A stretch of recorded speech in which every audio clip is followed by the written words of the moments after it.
So I just got out of seeing the new Jujutsu Kaisen Zero movie. It was really good. I really liked it. The animation was beautiful. I mean, the show has really good animation, but I wouldn't call it the best animated show. But the movie stepped up its game quite a bit.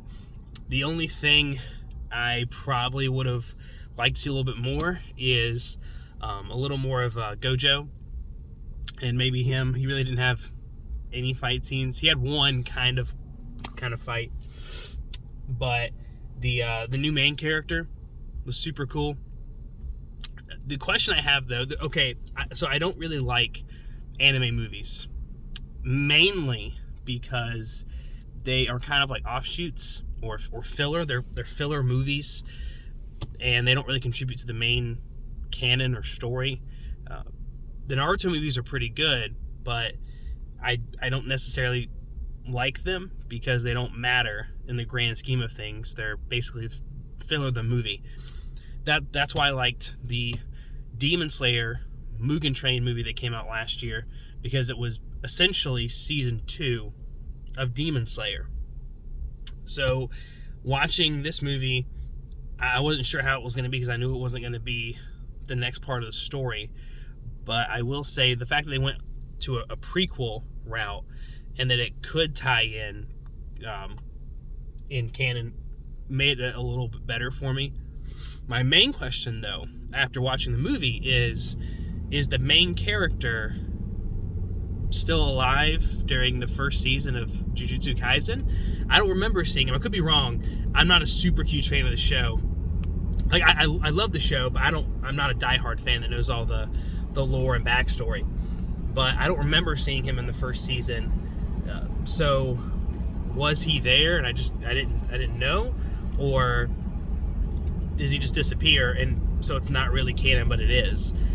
That's a line that I'm interested in seeing what they'll do, especially since the movie has such good reviews. Maybe they'll bring him into the show. That would make me very happy if they brought him into the show.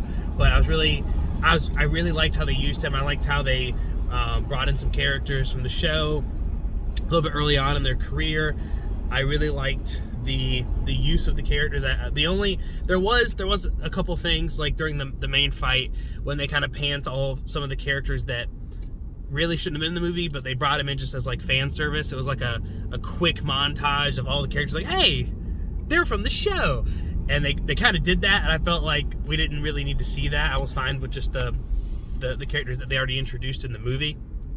And I could also see how if you haven't seen the show, it's might not be the movie for you. Even if you're just an anime fan, just want to go watch it. It might be a good introduction to someone who maybe hasn't seen the anime, so they can kind of get a gist of everything. But they spend a little time at the beginning kind of explaining things, but it's a lot easier to watch the movie if you've already seen the show. But other than that, it's a great movie.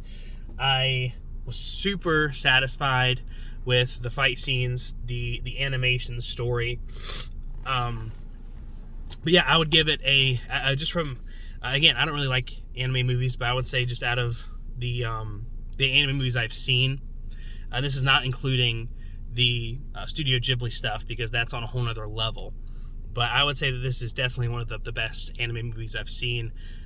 Even though it might not even be canon, I would still say it's one of the best ones that I've seen by far. So I would give this movie 8 out of 10, 8.5 out of 10. But yeah, good movie. We'll probably be seeing it again with my wife pretty soon.